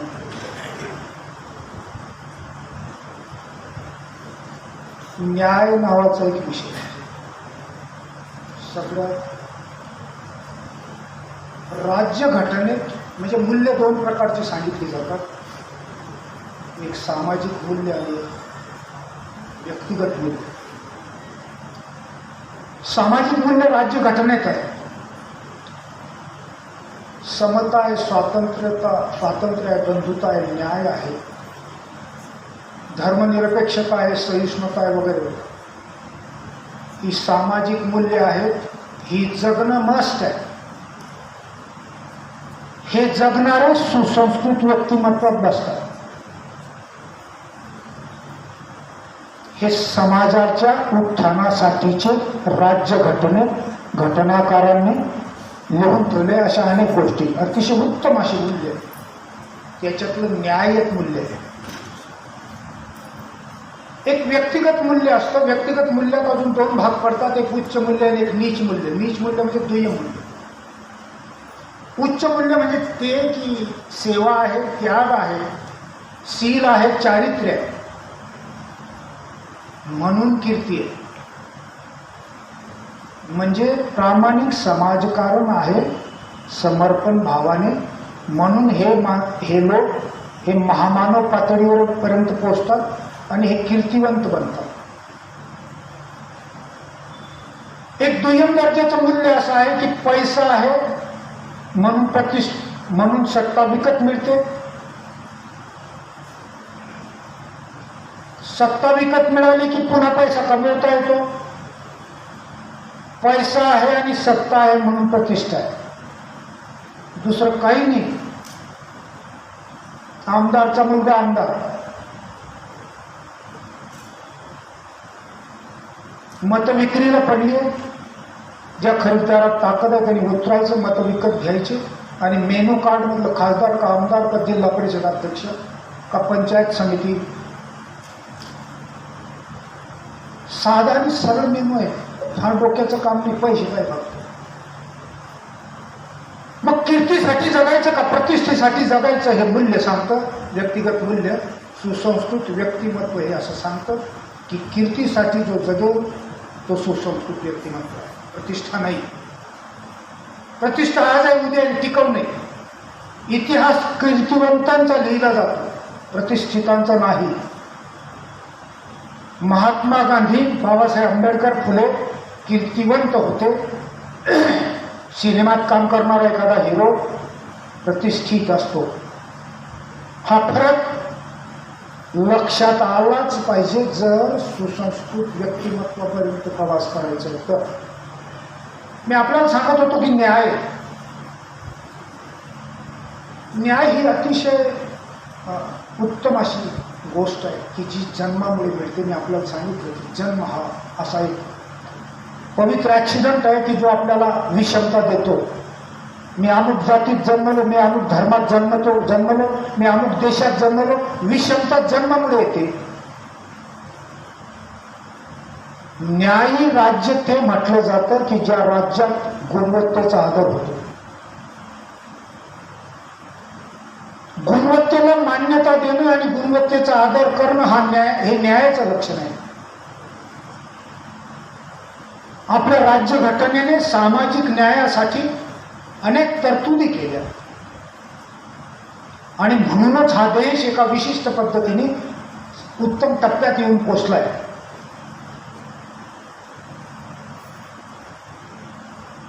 जन्माचा पराभव होऊन गुणवत्तेचा विजय झाला पाहिजे. याचा अर्थ असा की जन्मदत्त निष्ठा दुय्यम व्हाव्यात, उंबरठ्याच्या आत याव्यात, मूल्यनिष्ठा पुढे याव्यात. जर असं झालं तर जन्माचा पराभव होईल म्हणजे विषमतेचा पराभव होईल म्हणजे गुणवत्तेचा विजय होईल. प्रज्ञा आणि बुद्धी याच्यात फरक असतो. बुद्ध्या अनेक असतात. द्वेष बुद्धी आहे, दया बुद्धी आहे. अनेक प्रकारच्या इच्छांचा बुद्धीवर परिणाम होऊ शकतो. त्याच्यामुळे बुद्धी ही नीट निर्णय देऊ शकत नाही, म्हणजे नीट ज्ञान ग्रहण करू शकत नाही. मग अशा एका टप्प्यात बुद्धांनी 3 प्रकारच्या प्रज्ञा सांगितल्या. प्रज्ञा म्हणजे शुद्ध बुद्धी, विकार संपून टाकण्यासाठी. बुद्धीतले हे जे विकार आहेत ना, दया बुद्धी, द्वेष बुद्धी इत्यादी इत्यादी, बुद्धी एकच असावी आणि जी शुद्ध असावी. विकार निघून गेल्यानंतर जी शुद्ध बनते ती प्रज्ञा. प्रज्ञेच्या पातळीवरून माणूस याच्या पुढे असलेल्या पर्यायांमधून अतिशय उत्तम पर्याय कमी टायमात निवडू शकतो. त्याला सत्य जास्तीचं चांगलं समजू शकतं. म्हणून बुद्ध असं सांगतात की एक श्रुतिमय प्रज्ञा आहे, एक चिंतनमय प्रज्ञा आहे, एक भावनात्मक प्रज्ञा आहे. ही जी शेवटची भावनात्मक प्रज्ञा आहे ना, ही सर्वोत्तम प्रज्ञा आहे की ज्याच्यामुळे मनुष्य, प्रज्ञावंत मनुष्य हा फोकस्ड असतो. कमी टायमात जास्त काम करू शकतो कारण त्याला पर्याय लवकर समजतात. त्याच्यात कोणत्याही प्रकारची द्विधा नसते कारण विकार नसतात.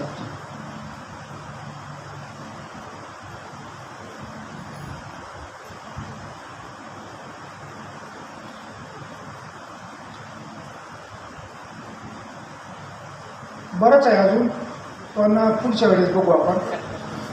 कारण हे सगळं करण्यासाठी एक शेवटचा मुद्दा, तुम्हाला कुठेतरी फोकस व्हावं लागेल स्वतः. त्याला तुम्हाला जो परवडेल तो शब्द वापरा. पण भारतीय संस्कृतीमध्ये समाधी असा शब्द वापरला जातो. पण या समाधीपर्यंत पोहोचतात कसं? एक म्हणजे यमक, वाईट विचार सोडून देणे. नियम, चांगले विचार घेणे. एक आहे आसन, शरीरावर नियंत्रण आणणं. एक आहे प्राणायाम, श्वासावर नियंत्रण आणणं. एक आहे प्रत्याहार, म्हणजे इंद्रियांवर नियंत्रण आणणं. पुढचे 2 आहेत धारणा आणि ध्यान. याच्यामुळे मनावर प्रक्रिया करता येते, मनावर नियंत्रण आणता येतं. या परिस्थितीने गेलं तर मनुष्य जे काम करेल आतल्या दुरुस्तीसाठी, मनाला स्थिर करण्यासाठी, आत्मज्ञान, आत्मशुद्धीसाठी त्याला चांगल्या प्रकारचं यश येईल. आपण स्वतःवर विश्वास ठेवा. स्वतःवर विश्वास ठेवणारा माणूस हा मूळ मटेरियल आहे सुसंस्कृत व्यक्तिमत्व बनण्यासाठी. शेवटचं एक वाक्य, philosophy without action is meaningless. तत्वज्ञान असेल पण कृती नसेल तर ते व्यर्थ असं तत्वज्ञान आहे. कृतीशील जो दिसेल तोच सुसंस्कृत व्यक्तिमत्वाच्या पातळीकडे पोहोचेल. Action without philosophy is incomplete. मी कृती करतोय पण फिलॉसॉफी म्हणजे तत्वज्ञान म्हणजे होमवर्क जोडला आणि मला जायचं जळगावला, मी रस्ता धरला धुळ्याचा. कृती करतोय, पायी चालतोय, कोणीतरी सांगितलं की चालत राहा फळ लागेल, मी तू चाललो धुळ्याकडे, विचारलं मी कोणाला जळगाव कुठे. Action without philosophy is incomplete. Jalgaon येणार नाही. मला अशा पद्धतीची एक उत्तम संधी आमचे परममित्र कृपळे सर, कार्यकारी मंडळ, साने गुरुजीच्या नावाने चालणाऱ्या त्यांच्या तिन्ही संस्था यांनी दिली. आपण फार उत्तम असे शिक्षक आहात. जवळपास 2.5 तास आपण ऐकत आहात, त्याचा मला खूप आनंद आहे. हे मी माझ्यासाठी स्वतःसाठी सांगितलं असं जरी मी म्हटलेलं असलं तरी आपण याचा जरूर विचार करावा आणि या संदर्भातले काही प्रश्न असतील तर ते जरूर विचारावे.